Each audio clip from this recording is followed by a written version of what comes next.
Sony has introduced Knull, the symbiote god, in Venom 3, raising a lot of curiosity and excitement for what's going to happen in Venom: The Last Dance. Now, before Sony wastes this Avengers-level threat by cramming his entire storyline into one movie, let's dive into who Knull really is, what his origins are, and how he connects to Marvel's vast cosmic world. This is something Sony won't explain properly, so we'll break it down for you. Knull's story begins way before any of the characters we know and love in the MCU even existed. To understand Knull's significance, we need to look back at another villain from the Marvel Universe, Gore, the God Butcher. If you've seen Thor, Love, and Thunder, you might remember Gore wielding a terrifying weapon called the Necrosword. But what most people don't know is that this Necrosword was actually created by Knull, the symbiote god himself. Gore's story starts on a planet dying from starvation. His people prayed to the gods, but got no answer. After losing his wife and children,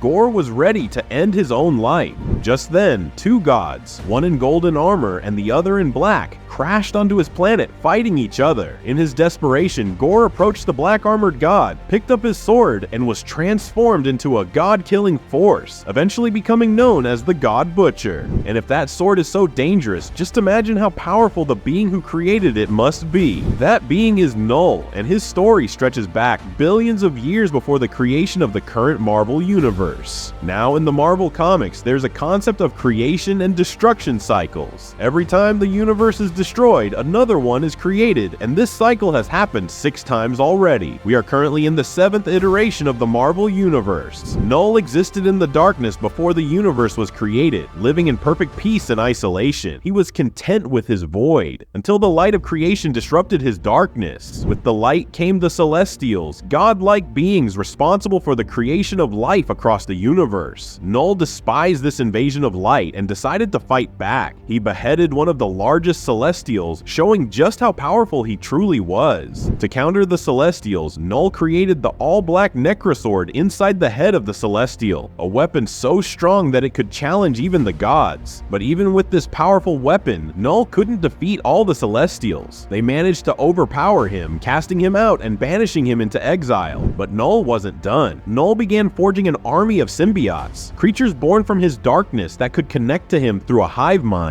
However, things didn't go according to plan. The symbiotes rebelled against their creator and imprisoned Knull within a planet-like cage called Clintar, and there Knull remained trapped for billions of years. Now fast forward to present-day Marvel. Knull, still imprisoned by his own creations, manages to break free from Clintar and sets his sights on Earth. Why? Because Eddie Brock's son, Dylan, carries a part of Knull's essence within him, giving him the power to control all symbiotes. This makes Dylan a huge threat to Knull, and Knull is determined to take him down. But before Knull can reach Earth, Eddie Brock, still bonded with Venom, senses his approach through their hive mind connection. And it's not just Eddie who's worried. The Avengers also find out about Knull's impending arrival and start preparing for war. Tony Stark, being Tony Stark, sets up an orbital defense system made from old, broken spaceships. When Knull's symbiote army tries to enter Earth's atmosphere, Tony detonates these makeshift bombs, taking out a huge chunk of the army. But here's the thing, Knull's army isn't just a few hundred symbiotes, it's millions. And even when the Avengers manage to kill some of them, their bodies fall to Earth, covering the planet in black goo. With Earth now completely covered in symbiote goo, every major superhero in the Marvel Universe comes together to fight Knull. We're talking Captain America, Iron Man, Spider-Man, Wolverine, the Fantastic Four, the X-Men, and more.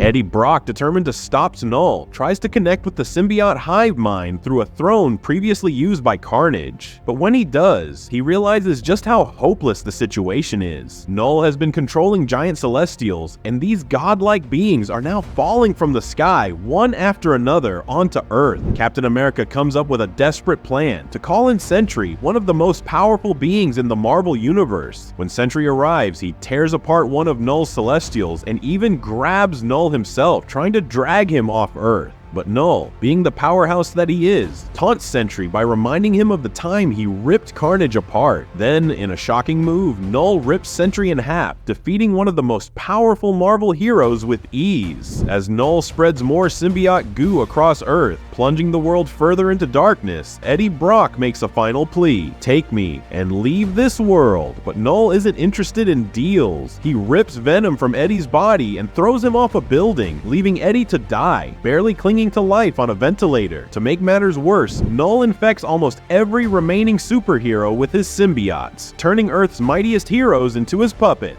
Things get so dire that the remaining heroes are forced to team up with villains like Kingpin, Namor, and even Dracula. But even that alliance isn't enough to defeat Knull. Tony Stark, ever the inventor, tries another plan. He captures one of Knull's symbiote creatures, called a Grendel, alters its DNA, and uses it to control a Celestial. But even that isn't enough to stop Knull. Just when all hope seems lost, Thor arrives. This isn't just any Thor though. This is Thor wielding the full power of the Odin Force and Mjolnir, now infused with Stormbreaker. Thor is able to land a few heavy blows, even breaking Knull's jaw, but Knull of course regenerates and stabs Thor with the Necra Sword, leaving him severely injured. At this point, things seem completely hopeless. But then Silver Surfer arrives. Silver Surfer has fought Knull before and knows he can't defeat him with brute force alone. Here's where it gets interesting. Remember that golden armored god from earlier in Gore's story? That god is the opposite of Knull. Just as Knull's darkness empowers symbiotes, the golden god's light can empower heroes. Silver Surfer absorbs that light into himself, knowing that only light can defeat Knull's darkness. But instead of using the light himself, Silver Surfer passes it to Eddie Brock, who is on the verge of death. As the light enters Eddie, Mr. Fantastic realizes that this light is the Enigma Force, which transforms Eddie into Captain Universe, giving him the power to destroy Knull once and for all. With his new power, Eddie crafts a weapon by combining Thor's hammer and Silver Surfer's board, forging a massive axe. He uses this axe to stab Knull and strip him of the Necra Sword, leaving Knull powerless. Eddie then throws Knull into the sun, where he's incinerated, bringing an end to his reign of darkness. But here's the thing, this epic universe-altering battle should be Avengers-level stuff, spanning multiple movies. Yet Sony will likely waste Knull's entire arc in just one Venom film. What do you think? Let us know your thoughts in the comments.